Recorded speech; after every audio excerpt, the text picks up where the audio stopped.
सोनेहरा गांव में अतिक्रमण पर बुलडोजर चलने पर अतिक्रमणकारियों ने कहा प्रशासन भूमि को फिर से मापी कराए व शेष अतिक्रमण को भी कराए खाली। सोनेहरा गांव में हुए अतिक्रमण पर प्रशासन का बुलडोजर चलने के बाद बुधवार को अतिक्रमणकारियों ने अपना बयान जारी करते हुए बताया कि हम लोग सदियों से बाजार समिति की भूमि पर मकान बनाकर बाल बच्चों का भरण पोषण के लिए मकान में रह रहे थे और व्यवसाय कर रहे थे, लेकिन मंगलवार को प्रशासन द्वारा हम लोगों के मकान को बुलडोजर से ध्वस्त कर दिया गया, जिससे हम लोग बेघर हो गए हैं और बेरोजगार भी हो गए। अतिक्रमणकारियों ने कहा कि मानते हैं कि हम लोग अवैध थे और बाजार समिति के जमीन पर मकान बनाकर अपने परिवार का गुजारा चला रहे थे। हम नहीं कह रहे कि यह मेरा भूमि था, लेकिन और भी मकान यहाँ सरकारी भूमि में बने हुए हैं।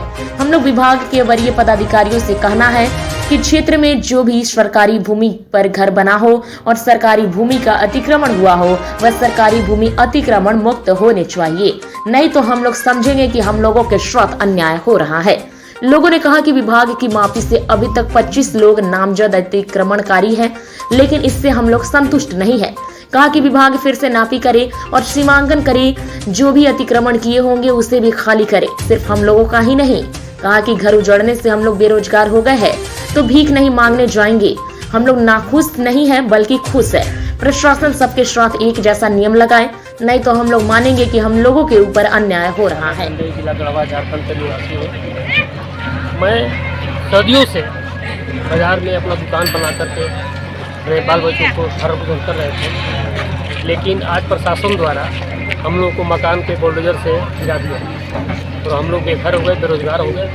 हम लोग से दरख्वास्त यही है, ठीक है हम लोग अवैध थे, सरकारी भूमि में हम लोगों ने मकान बनाया था, ये नहीं कर रहे कि मेरा भूमि था, लेकिन और भी मकान यहाँ सरकारी भूमि में है। मैं प्रशासन से या उच्च पदाधिकारी से मैं दरख्वास्त करता हूँ कि हमारे गांव के सभी भी अतिक्रमण भूमि अतिक्रमण मुक्त होना चाहिए। और विशेष मैं क्या कर सकता हूँ। कितने लोगों का करीबन 25 लोगों को नामजद है, लेकिन इनकी नापी से मैं अभी संतुष्ट नहीं हूँ।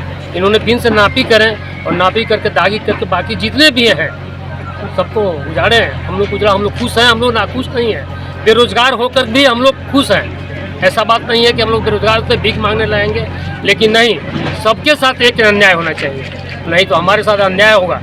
अगर मेरा सिर्फ गिरा कर लोगों को नहीं गिराई जाएगी तो हमारे साथ अन्याय होगा। अब कहना है कि अवैध जगह पर ये था, बाजार समिति के ज़मीन में था, आज जो है अतिक्रमण मुक्त किया जा रहा है, बहुत अच्छी बात है। लेकिन हमारे गांव में बहुत सा इससे आम गैर मजरूआ, खास गैर मजरूआ में बहुत सा ऐसा भूमि है, खाता 2 और खाता 22 की भूमि, जो कि उसको भी जो है हम सरकार से या प्रशासन से, यहाँ की प्रशासन से अनुरोध कर रहे हैं कि उन ज़मीन को भी खाली कराएं। और विशेष अभी तो भाई हम अब कहाँ जाएँ, बेरोजगारी करने के लिए तो हमारे पास बचा नहीं, अब बाहर हम जाएँ और क्या है, जो बाकी जगह है तो उसको तोड़ा जाए, क्योंकि और बहुत इधर से आपको उन्हीं की जगह मिला है, वहाँ पर भी पूरा घर बना के रख लिया है। बोल रहे सीओ साहब बोलते हैं कि हमको नोटिस दो। कितना बार नोटिस हम लोग भेजते, नोटिस देने के बावजूद भी काम नहीं हो रहा है। अजी कहाँ गए, सुनते हो? अरे बताओ भाग्यवान, सुन ही तो रहा हूँ।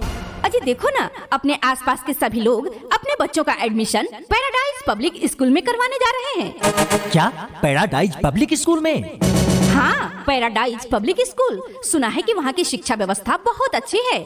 अरे तो फिर देर क्या करना, हमें भी अपने बच्चों का एडमिशन पैराडाइज पब्लिक स्कूल में करवा लेनी चाहिए। अजी सुनो, एक बात जो बहुत जरूरी है, अगर हम अपने तीनों बच्चों का एडमिशन उस विद्यालय में करवाते हैं तो हमें सिर्फ 2 बच्चों का ही फी भरना होगा, यानी कि हमारा एक बच्चा बिल्कुल निःशुल्क पढ़ेगा।